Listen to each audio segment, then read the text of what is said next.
Madalas po ay ina-assume natin na ang pagbabago ay nangyayari po sa pamamagitan ng dahas o puwersa, sa pamamagitan ng political power, noisy influence, o aggressive leadership. Inaakala natin yung pagbabago ay mangyayari sa pamamagitan ng mga yon. Ngunit ang Diyos po ay naghahayag ng kakaibang tagapagligtas.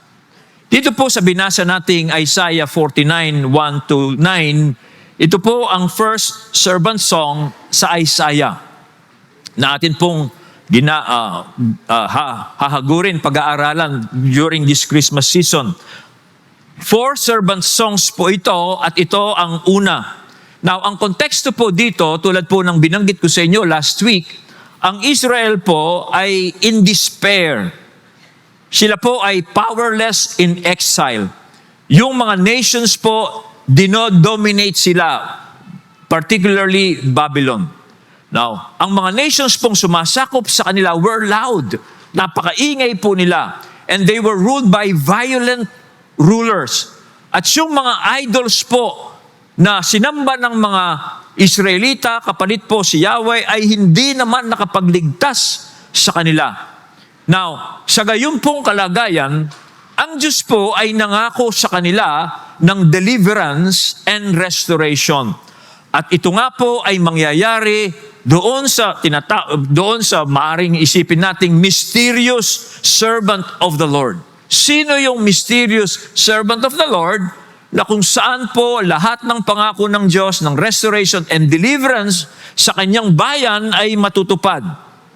Now, dito po sa first servant song na ito, ay pinapakilala po ng Diyos yung kanyang hinirang na lingkod. Kakaiba po siyang deliverer.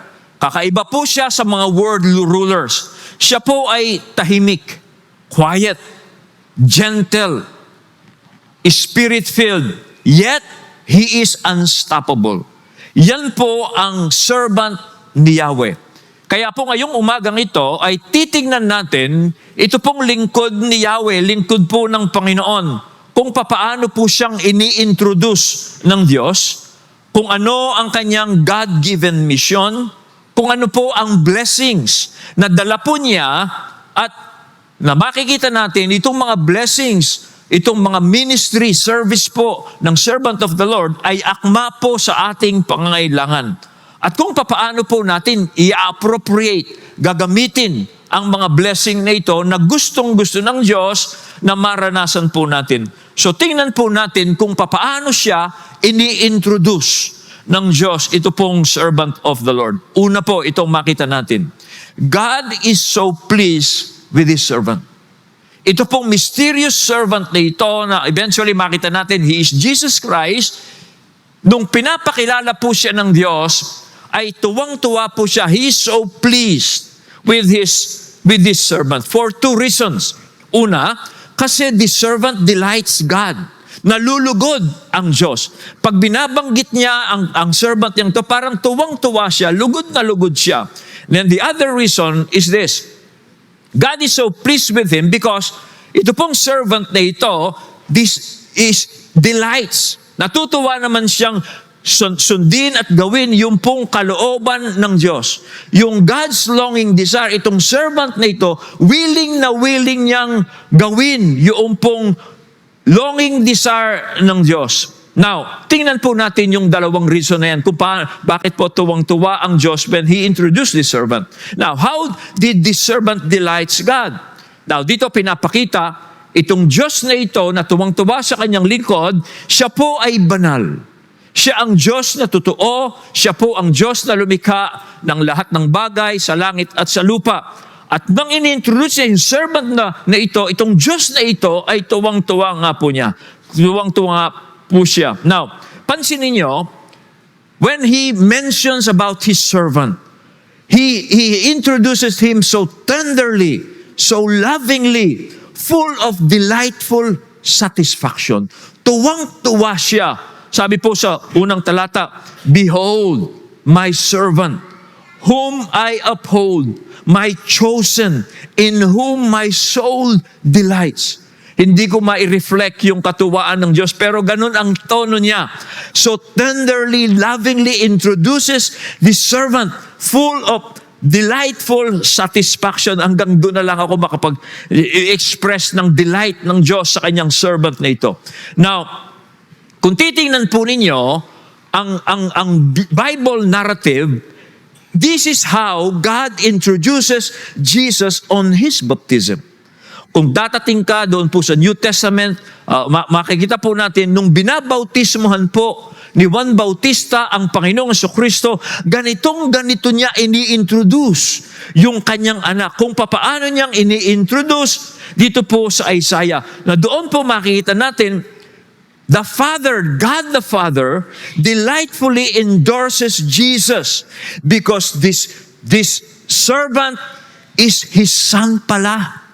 Ito pala ay anak ng Diyos na tinutukoy ni Isaiah na servant niya. Kaya mababasa natin sa Matthew 3:17, "This is my beloved Son, in whom I am well pleased." Habang binabautismohan po ni Juan Bautista si Jesus, bumukas daw po ang kalangitan at bumaba ang banal na spirito. At ito, sa anyo ng kalapati, ito raw po ay dumapo sa Panginoong Jesucristo, and then, sabi po ng Diyos sa nasa langit, "This is my beloved Son, in whom I am well pleased." So, ganun niya ini-introduce ang servant na ito. Now, hindi lamang po yun, tuwang-tuwa po ang Diyos sa servant na ito dahil ito pong lingkod ng Diyos na ito delights in fulfilling God's longing desire. No? Tuwang-tuwa po itong servant na ito na gawin niya ang kalooban ng Diyos. Ang Diyos po ay matagal na niyang gustong-gustong ibalik ang tao sa Kanya. Gustong-gusto na ng Diyos na ibalik ang katarungan sa mundo po natin. Kaya itong servant namang ito, tuwang-tuwa siya na gawin yung kalooban ng Diyos. Sabi po sa talata, "I have put my spirit upon him, and he will bring justice to the nations." Yan po ang gustong-gustong gawin ng Diyos, to bring justice to the nations. Kasi simula po ang tao po ay nagrebelde laban po sa Diyos, laban sa tunay na Diyos, nagrebelde po ang tao. From Adam hanggang sa mga ina po nila, mga anak po nila, ang Diyos po ay nagbigay na ng plano. Gustong-gusto niyang ibalik uli ang katarungan. Kasi nung magrebelde po ang tao sa Diyos, ay makita po natin ang mundo po nating napakaganda na ginawa ng Diyos ay sinisira ng mga taong nilikha ayon sa wangis ng Diyos, pero dahil lumayo po sila sa tunay na Diyos, sinisira nila ang magandang mundong ginawa ng Diyos na ginawa po niya para pangalagaan po ng tao. At sinisira po nila ito dahil sa kanilang ungodliness. Pag sinabing ungodliness, sa halip na sila'y maglingkod sa tunay ni Diyos, they live ungodly lives. Ayaw nilang kilalanin ang Diyos, ayaw nilang pasalamatan ng Diyos, ayaw nilang luwalhatiin ng Diyos. At dahil po doon, nagbunga po sila'y namuhay in injustice. Walang katarungan. At kaya po doon, ungodliness, nag-produce po ng injustice, kaya nasisira ang mundo natin. Kaya merong ghost project, kaya merong substandard because of ungodliness, because of injustice. Okay? May pondo, bilyon-bilyon, pero tingnan mo, sinisira ang mundo. At kaya po ang Diyos, longing niya, isang desire po niya, God's longing desire is to bring once again justice in this beautiful world na ginawa po ng Diyos. Kaya sabi ng Diyos, "I have put my spirit upon him." Siya ang hinirang ko. Siya ang pinili ko. Okay? Dahil siya ang Misaya. Pag po sinabing, I have put my spirit upon him, yan po ang marka ng Misaya. Yan po ang tanda ng Messiah. Nung sinabi ng Diyos, I have put my spirit upon him. He is the chosen one. He is the Messiah who will bring justice upon this world. Kaya makikita natin, nung pong bautismuhan nga po ni Juan Bautista si Jesus, si Juan Bautista ang nag-testify. Okay? Siya ang nag-testify na ito na nga ang Messiah. In fact, sabi po ni John the Baptist, sabi niya, hindi ko kilala kung sino ang Messiah. Ngunit ang nagsugo sa akin para magbautismo, sabi niya, ay nagsabi sa akin, kung sino ang makita mong dapuan ng banal na Espiritu sa anyo ng kalapati, siya yon. Kaya habang binabautismoan po ni John the Baptist, ang ating Panginoon Kristo, bumaba nga po ang banal na Espiritu at nasaksiyan ni Juan Bautista na siya ang Messiah. Kaya sinabi niya, this is the Lamb of God who takes away the sin of the world. Kaya po yun ay nangyari sa Panginoong Kristo. Now, kaya po siya, pinapakita po yung pong sinabing, I have put my spirit upon him. Ang ibig pa pong sabihin nun, hindi lamang siya ang Messiah, kundi pinapakita po sa atin para po ma-accomplish niya yung God-given assignment to bring justice.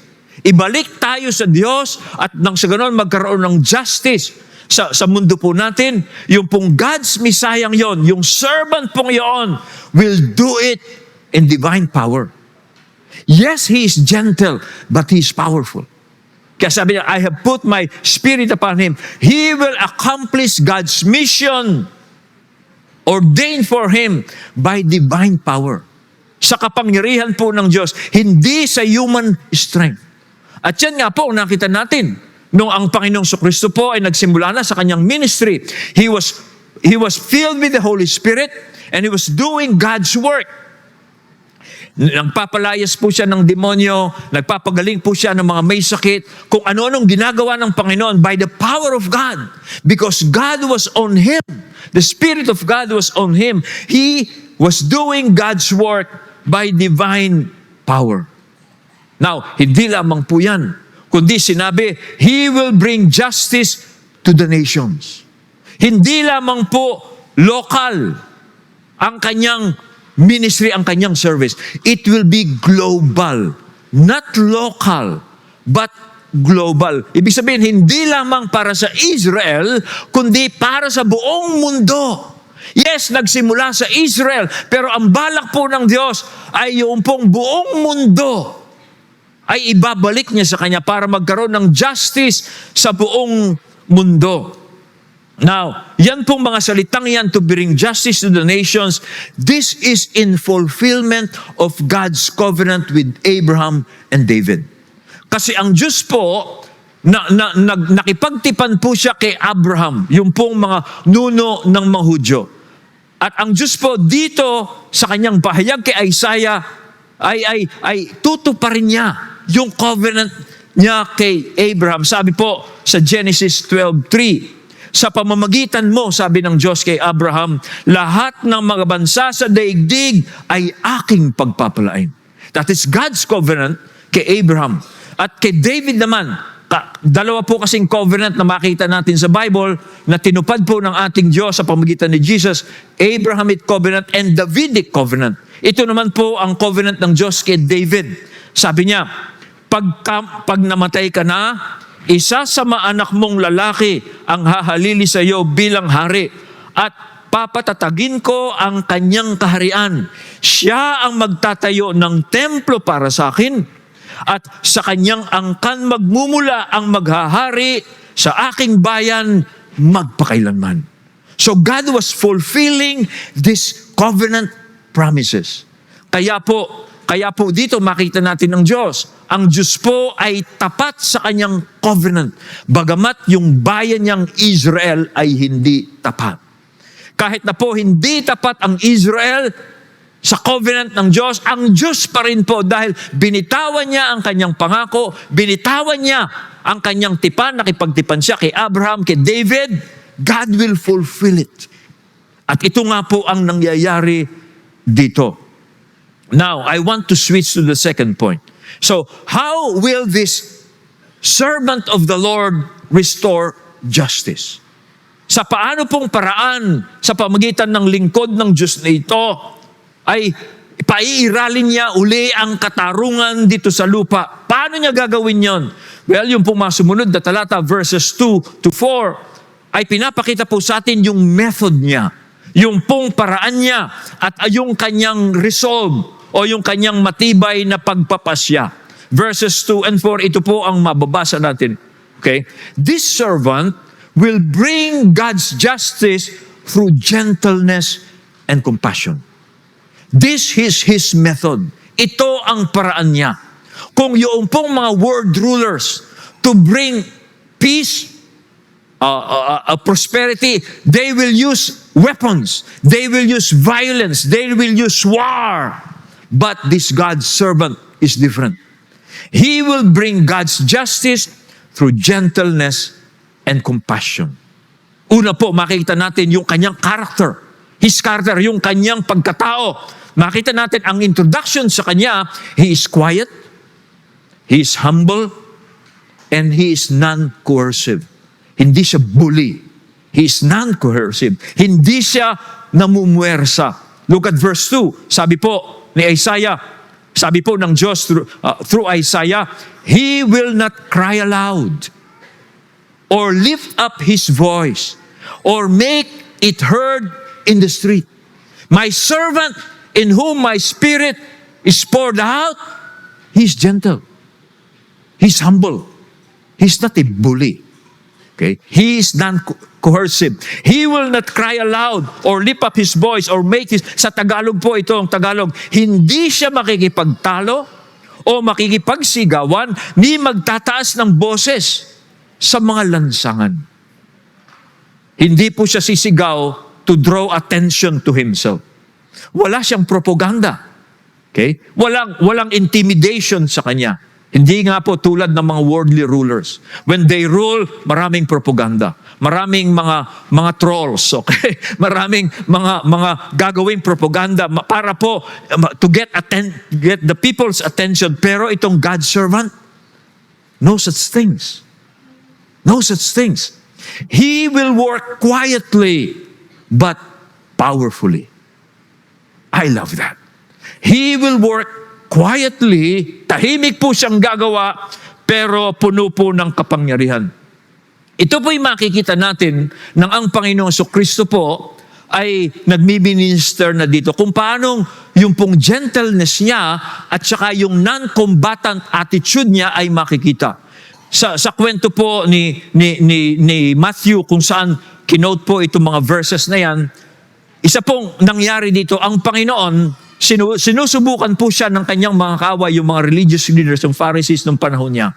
Meron pong isang tao doon na pinatayo nila para subukin nila ang Panginoon. Meron pong yung taong yon, yung lalaki, ay namamanas o namamaga yung kanyang kamay.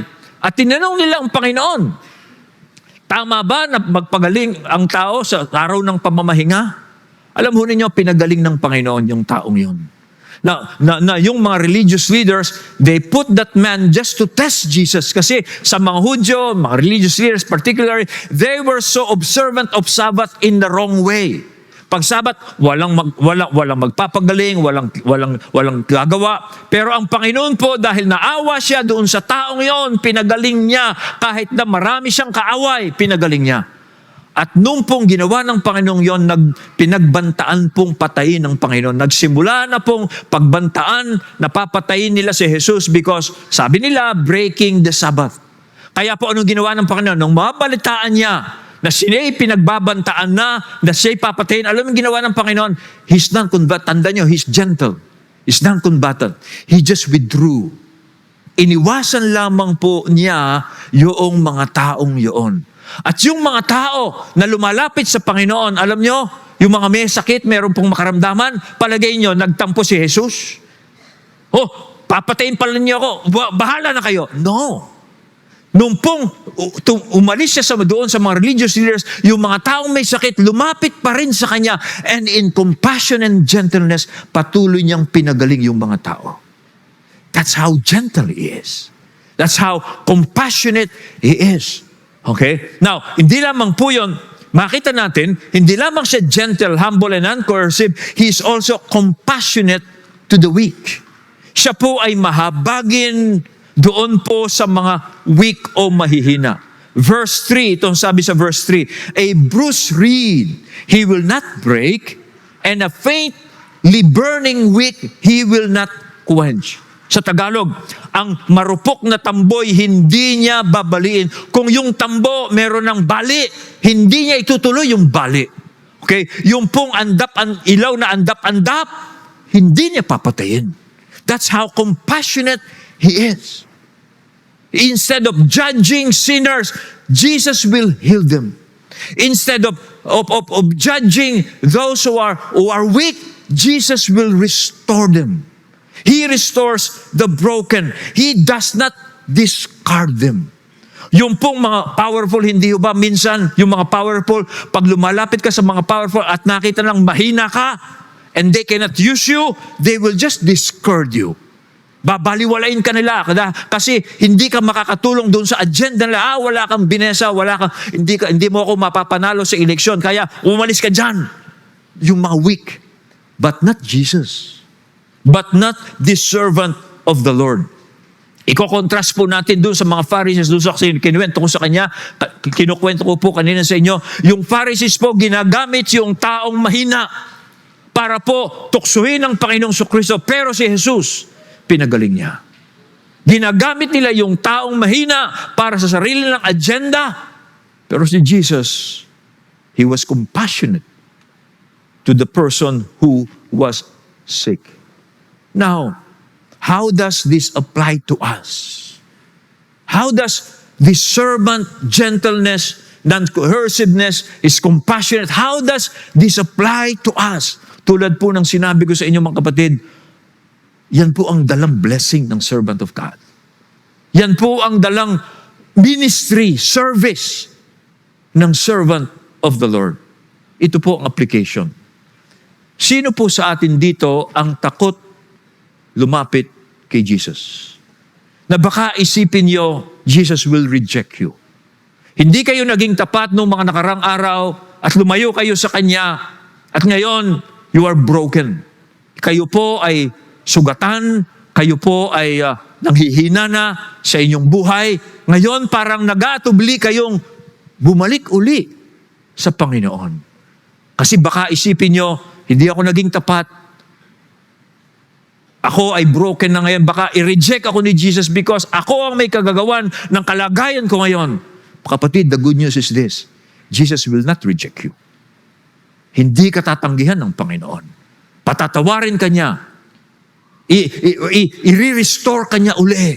Yan ang sinasabi. A bruised reed He will not break. No, yung nanghihina, yung broken life, muling itutuwid ng Panginoon. Okay? Some people may do that to you. Mga kaibigan mo, bawa ikaw ay nag-fail sa buhay, yung dati mong kainuman marahil, na dati nagse-celebrate sa iyo ngayon, wala ka ng pera, pag bumalik ka sa kanila, umalis ka na sa amin. Maring ganyanin ka. But not Jesus. Hindi kagaganunin ng ating Panginoon. Jesus will not crush you. Hindi kasi sirain ng Panginoon. In fact, He will restore you. Babaguhin ka ulit ng Panginoon. Kaya, you can come to Jesus with your wounds. You can come to Jesus with your failures. You can come to Jesus with your weariness. Pagod na pagod ka na, come to Jesus. Because that is His blessing. Yan ang gustong ibigay sa atin ng Diyos through His servant. Pakinggan po ninyo itong mga talatang ito. These are one of my favorites. When I was a new Christian, when I read these verses, I was really blown away by these verses. Ito po ang sabi sa Isaiah 57 verse 15. Thus says the one who is high and lifted up, who inhabits eternity, whose name is holy.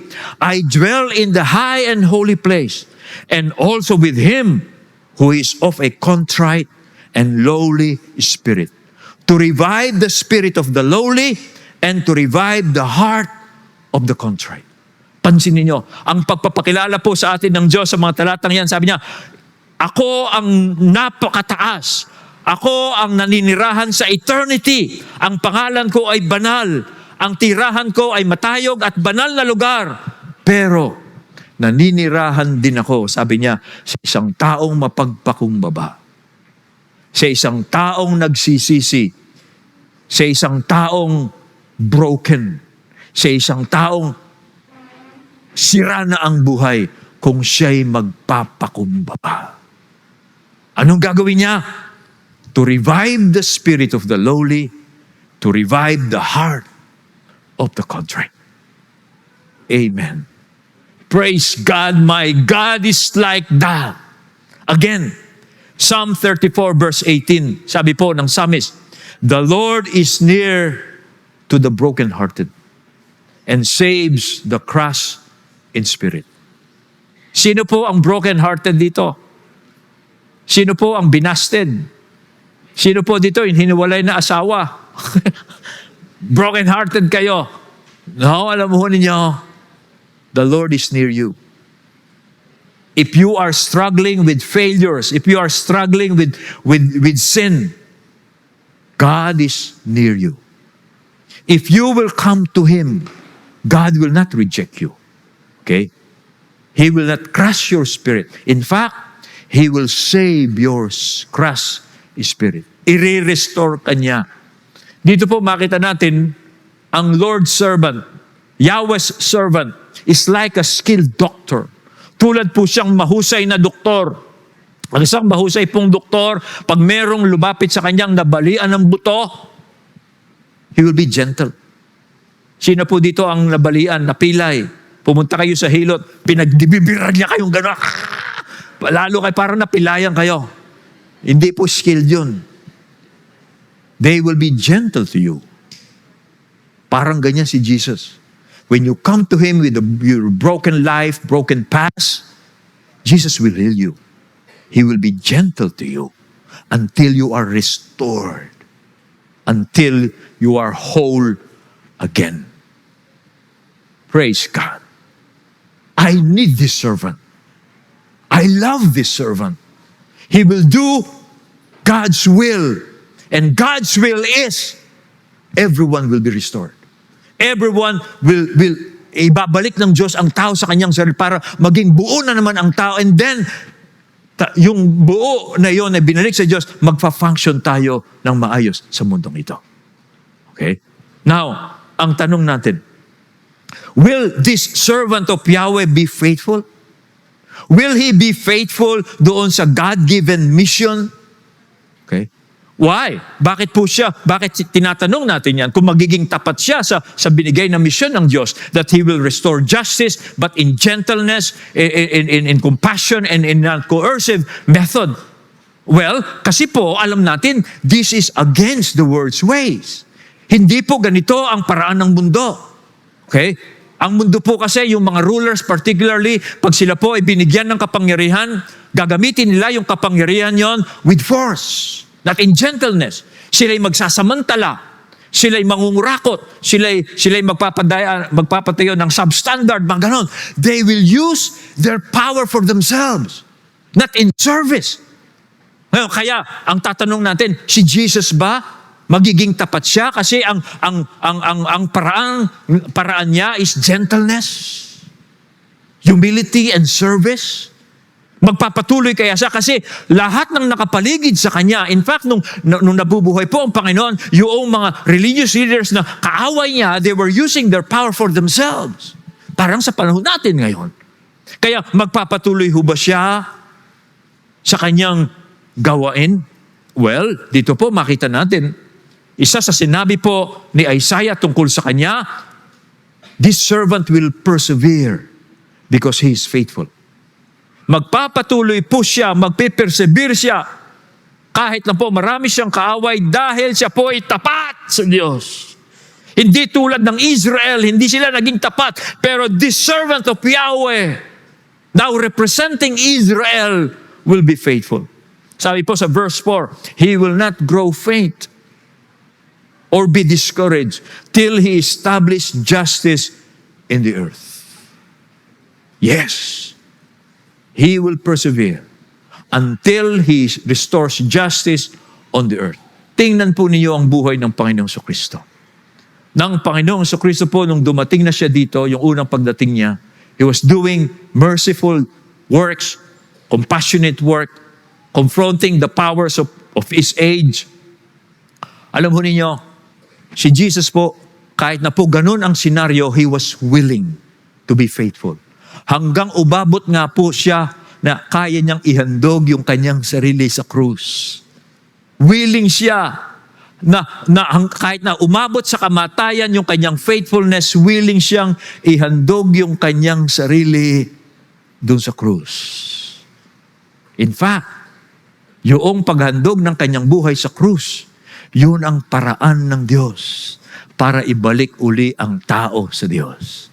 Kasi yung kamatayan po ng Panginoong Kristo doon sa krus, yun po ang method ng Diyos para hatulan ng Diyos ang kasalanan ng tao sa pamamagitan po ng katawan ni Kristo. Because on the cross, God defeated evil. God defeated all the evil forces of this world. Pinagtipon-tipon po yung mga evil powers of this world doon po sa katawan ni Kristo. And then, God condemned sin in the body of Jesus. So that yung pong mga pwersa ng kadiliman, natalo na po sila. At yung mga taong sasampalataya kay Jesus, they will be freed from sin. They will no longer be enslaved to sin. So they will be drawn to God and they will become slaves to righteousness. They will now begin to serve the living God and now they will become blessing to this world. Ano ang paraan? The cross. The cross. The cross. Kaya nga po, doon po sa Hebrews chapter 12 verse 2, sabi po ng sumulat na yon, who for the joy set before Him endured the cross, despising the shame, and is seated at the right hand of God. Sabi diyan, who for the joy set before Him endured the cross. Ano po yung joy set before Him? Ano po ang tiningnan ng Panginoon na siya'y nag-persevere kahit na po yung death, shameful death on the cross? Well, yung alam niya, by His death, i-redeem niya yung tao sa kasalanan. At makikita niya uli yung mga tao magbabalik loob sa Diyos. Mamahalin nila uli ang Diyos. Paglilingkuran nila ang Diyos. And then, justice will reign upon this earth. The world will become just again. Ang tao, pangangalagaan niya uli ang kalikasan. Because He wants to serve God. Yun ang nakikita ng Panginoon. Kaya He endured the cross. Mga kapatid, this is good news for everyone. Ito po ay good news para sa atin. Ngayon po, kapatid, gusto ko pong remind ang bawat isa, when you talk about Jesus, yes, we talk about the cross, pero tandaan nyo, He is seated at God's right hand. Huwag lamang tayo magdudwell na He died on the cross. Tandaan natin ngayon, lagi nating isa-isip, Jesus now is, after defeating death, after defeating sin, after defeating the evil powers of this world, He is now seated at God's right hand. Dapat sinasamba natin siya as King, as Lord. Okay? Because ganun nga po ang kalagayan niya. Now, how do we apply this? Well, nakita ko pong isang application sa atin. Kung si Jesus po, having God's Spirit, defeated the dark powers of this world and established justice upon earth by serving, by being gentle, by humility. Binibigyan po tayo ni Jesus ng pattern, ng example, how to win the battle for justice. Tayo pong mga tagasunod ni Kristo, ayon po sa pagbibigay sa atin ng Jesus ng halimbawa, tayo po magwawagi rin din po tayo in bringing justice upon this earth. Not by force, not by being loud, not by doing violence or bullying, but by humility, by serving people, by gentleness. Okay. Pag po bukas, gigising kayo. Siyempre, magtatrabaho po yung marami sa inyo. Ngayon naisip nyo, ako, pag yung taga-opisinang yun, binuli ulit ako, sasapakin ko na. Ganun ba yung attitude mo? Yung bang napupundi ka na sa kasama mo? Pag yun, magkamali lang siya, lalasunin ko yan. Huwag po ganun. Hindi po tayo mananalo, magbibring ng justice pag ganun po yung attitude natin. Pag ginawa natin ngipin sa ngipin, mata sa mata, okay? Hindi po ganyan ang paraan ng ating Diyos. Ang ayon po sa turo sa atin ng Panginoon at halimbawa niya, kung yung kaaway mo nagugutom, pakainin mo. Kung yung kaaway mo nauuhaw, painumin mo. Okay? Huwag kang patatalo sa masama, kundi daigin mo ng kabutihan ang masama. Yan po ang paraan na ginamit ng Diyos sa pamamagitan ni Kristo para po ibidalin niya yung righteousness, justice. At kaya ganyan din po ang paraan na dapat nating gawin bilang tagasunod ni Kristo. Tayo po ngayon ang ginagamit ng Diyos para po magbigay ng justice sa ating pong paligid. Kung gagamitin po natin ang paraan ng mundo, lalong magkakagulo. Dadami po tayong kaaway. Biruin mo, lahat ng yung mga kapitbahay mong tinatapunan ka ng basura, iba kasi tatapunan ka ng basura. Kung gagantihan po niyo, tatapunan mo rin na mas maraming basura. Ang gulo na ng mundo. No? Makalat na. Pag po tinapunan kayo ng basura, walisin nyo na lang. Walisin nyo na lang, tapos ilagay nyo sa tamang basurahan. Huwag po ninyo silang gagantihan. That's how we win. That's how Jesus won. Okay? He did not retaliate. He prayed for his enemies. Ganyan din po ang tinuturo sa atin. Pag may kaaway ka, sabi ng Panginoon, panalangin mo sila. Yung mga taong nagsasamantala sa iyo, gawan mo sila ng mabuti. That's how we win. Hindi po by force. Hindi po by coercion. So that is the application, mga kapatid. And then, the last point po ng message na ito ay ito. Kahit na po ganyan ang paraan po ng Diyos at ganyan din ang paraan natin, ito po ang God's servant. God's servant powerfully saves those who hope in Him. Okay? Sinabi po dito, and the coastlands wait for His law. Then sabi niya, a light for the nation. Sinong tinutukoy niyan? Tayo po ang tinutukoy niyan. Tayong mga Gentiles, tayong hindi mga Hudyo. Yan, tayo po ang tinutukoy na tayong mga hentil, tayong mga nasa coastlands, wala tayo sa Israel, tayo ang aasa sa Kanya. Light for the nations. Sino ang nations? The Gentiles. Kaya tungkol po yan sa atin. But, yung nga pong servant ng Diyos na ito, He will powerfully save those who hope in Him. Why? Paano pong ililigtas ng Diyos sa pamamagitan ng Kanyang servant yung mga nagtitiwala sa Kanya? Well, dahil ito pong Diyos na tumawag sa servant niyang ito siya ang creator. Okay? At siya rin po ang nagbibigay buhay sa lahat ng may buhay. Yan ang Diyos na tumawag po sa servant niyang ito. He's the creator of all things. At siya rin ang nagbibigay ng buhay sa lahat ng may buhay. Sabi po sa talata, thus says the Lord God, who created the heavens and stretched them out, who spread out the earth and what comes from it, who gives breath to the people on it, and spirit to those who walk in it. I am the Lord, I called you in righteousness. Napansin nyo? Bago niya sinabing, I have called you in righteousness, pinakilala mo niya ang kanyang sarili na siya ang Diyos na lumikha ng lahat ng bagay. Na siya ang Diyos na nagbibigay ng buhay sa lahat ng may buhay. Kaya ito pong Yahweh ito pong servant of the Lord na ito, magagawa niya yung sinasabi ng Diyos para sa kanya dahil ang nagbaback up sa kanya ay ang Diyos na makapangyarihan sa lahat. Okay? Kaya po dito, mafulfill po ng Diyos through this servant yung matagal na pong gusto ng Diyos. Ano po ang gagawin ng Diyos? Una, to fulfill His covenant to Israel. Ang Messiah po ang katuparan ng Diyos sa pangako ng Diyos sa Israel. Sabi niya, I will give you as a covenant for the people. Yan po ang Israel. And then sinabi po niya, I will give you as a light to the nations. That is for the Gentiles. Israel, magiging tapat ang Diyos dahil nangako siya sa Israel. And then sabi niya, hindi lamang Israel, you will be a light to the nations, to the Gentiles. Tayo po yun. Kaya po itong servant ng to, matutupad ang kagustuhan ng Diyos. Now, ano pong dalang ministry nitong servant na ito? Ayon po sa kapangyarihan ng tumawag sa kanya, anong service? Anong blessing?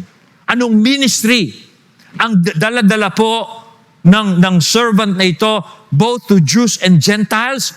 Look at verse 7.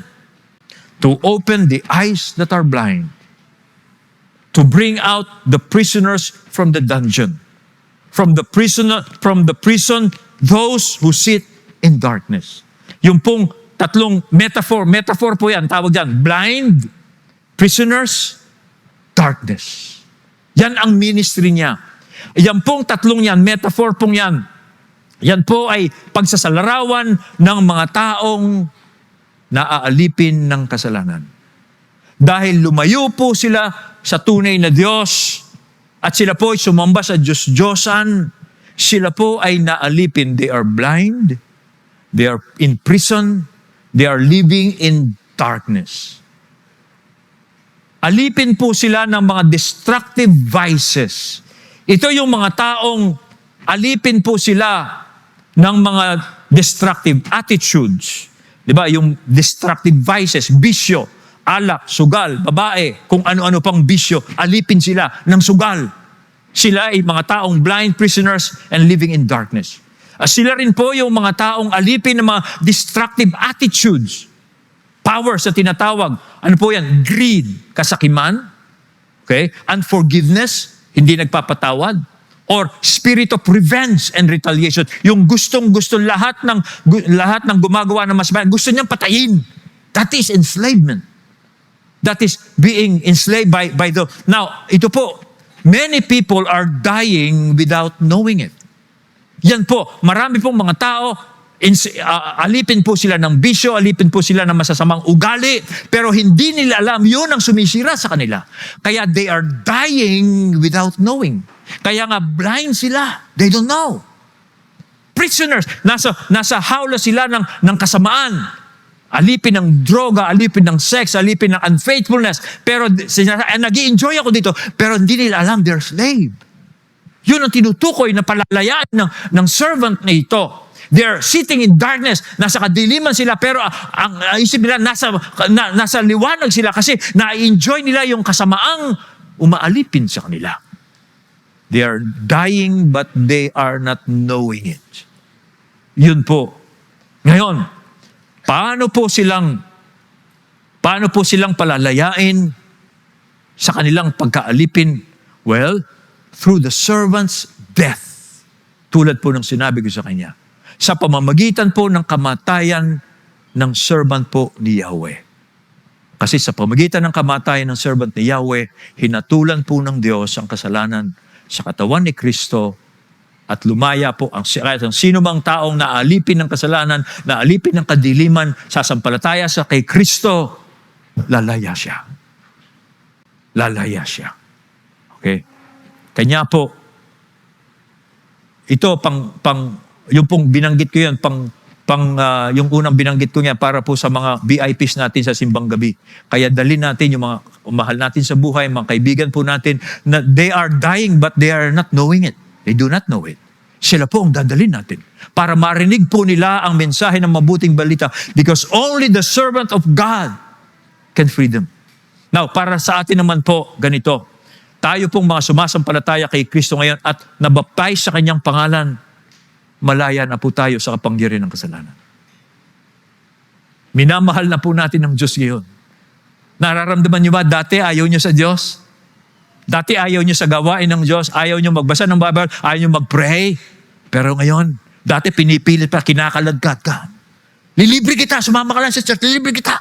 May simbang gabi, pakakainin kita pagkatapos, ayoko. Pero ngayon, you love God. Why? Bakit gustong-gusto mo na ang Diyos ngayon? Bakit gustong-gusto mo ng paglingkuran ang Diyos ngayon? Dahil pinalaya ka na ng Diyos through Jesus. You believe in Jesus, you were baptized in His name, God gave you His Holy Spirit. Now you are free. Mas malaya ka ngayon. Hindi alam ng tao yan. Akala nila pag lumapit ka sa Diyos, magiging alipin ka ng Diyos. Hindi nila alam pag alipin ka ng Diyos, ikaw ang pinakamalayang tao sa balat ng lupa. Yan ang hindi maintindihan ng mundo. They think, pag lumapit ka kay Jesus, malulungkot ka na sa buhay. Hindi nila alam. Ito ang pinakamasayang buhay. To be free to serve God, to love God, and be free from the slavery of sin. Okay. Now, kaya po ang Diyos, tutuloy ko lang po, konti na lang. Kaya po ang Diyos, ito po ang kanyang great work.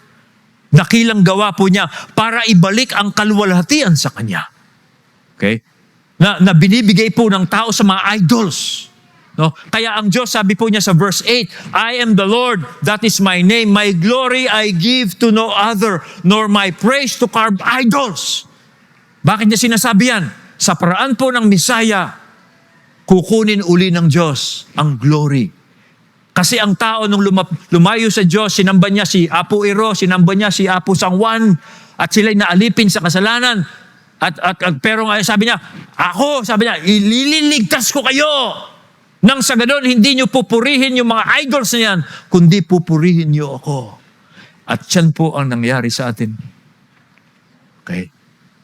Kaya po ang Diyos, that is His great work, to bring us to Him.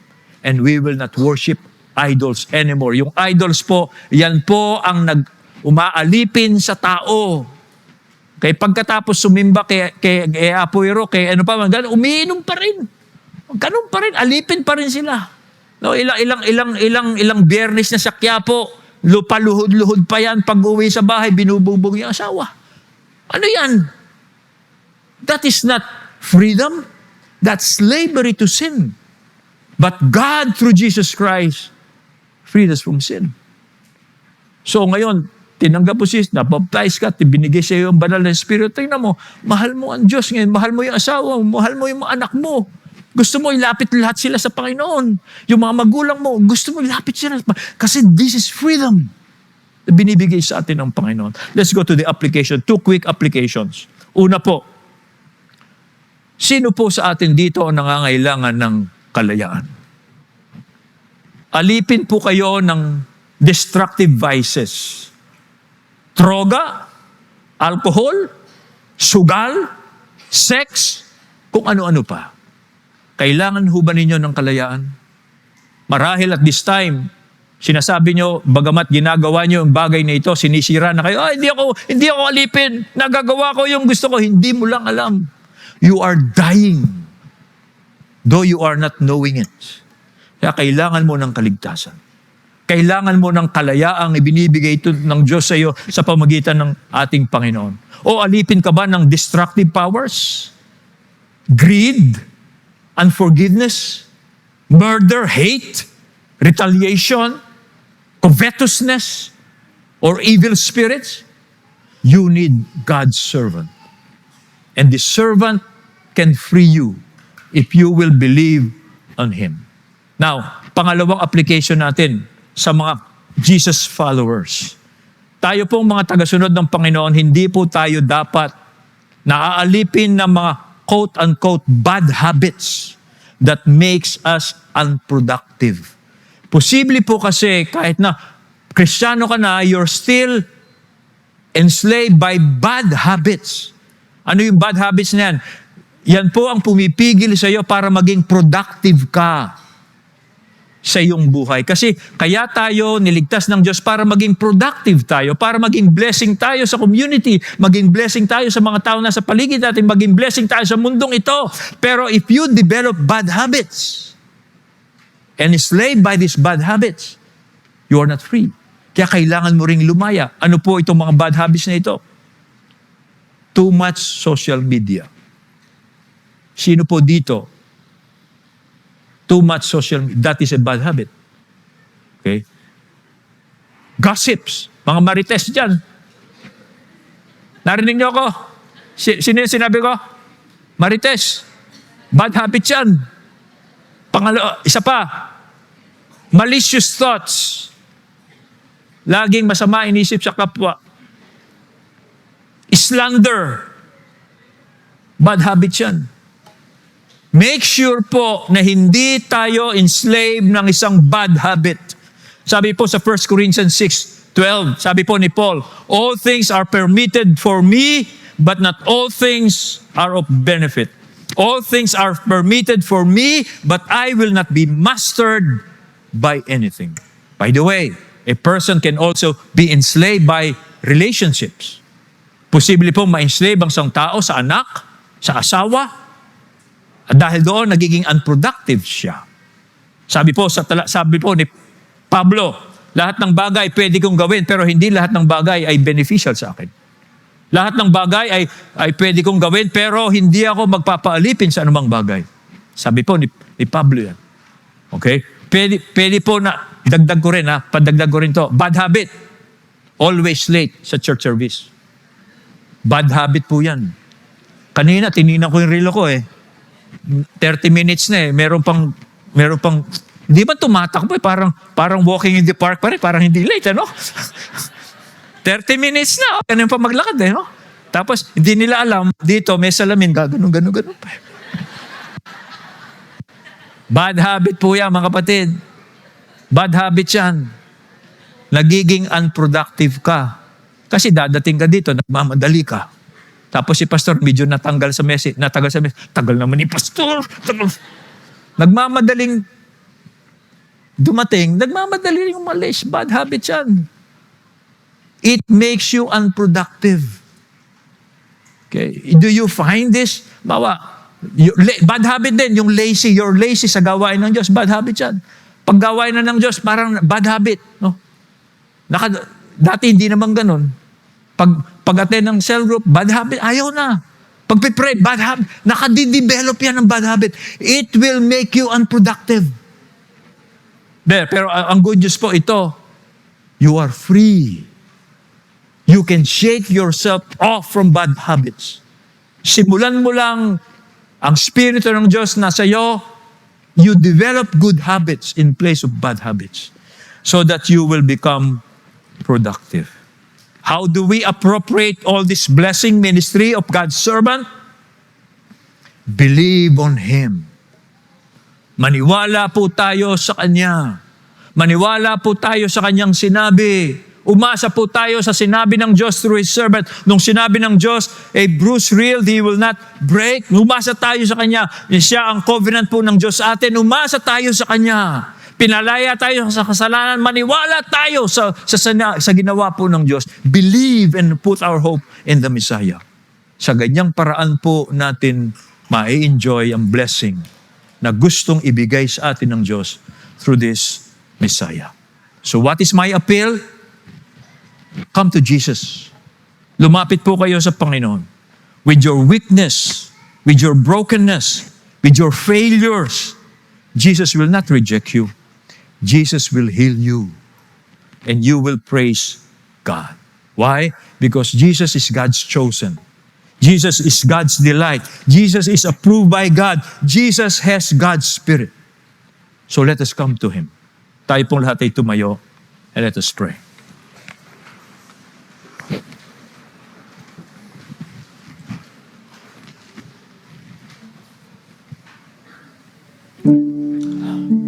Sino po sa atin dito ang nangangailangan ng kalayaan?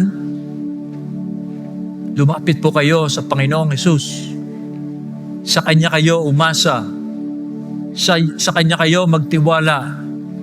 Siya po ang hinirang ng Diyos. Natutuwa po ang Diyos sa ating Panginoon dahil Siya ang hinirang niyang magpapalaya sa atin. At sa pamagitan po ng Kanyang kamatayan sa krus, pinalaya na po tayo lahat ng mga sumasampalataya sa Kanya palalayain. Enjoy po natin ito. Ito ang blessing na dala sa atin ng Panginoon. Kung kayo po ay alipin ng anumang bisyo, alipin kayo ng masamang ugali, lumapit kayo sa Panginoon. At hingin niyo sa Kanya ang kagalingan, maniwala kayo sa Kanyang pangalan, at magsimula po kayong lumakad sa kalayaan, sa kapangyarihan po ng banal na Espiritu. Ama naming nasa langit, maraming salamat po sa inyo na ipinadala po ninyo ang inyong lingkod. Pinahiran ng iyong banal na Espiritu. Gentle but powerful. At sa pamagitan po niya, kaming mga hentil na hindi Hudyo ay makakaasa. Salamat sa kalayaan na dala po niya. Kalayaan sa kasalanan, kalayaan para paglingkuran ng Diyos, para mangyari po sa aming mga buhay ang layunin ng Diyos kung bakit kami lilikha ayon sa Kanyang wangis.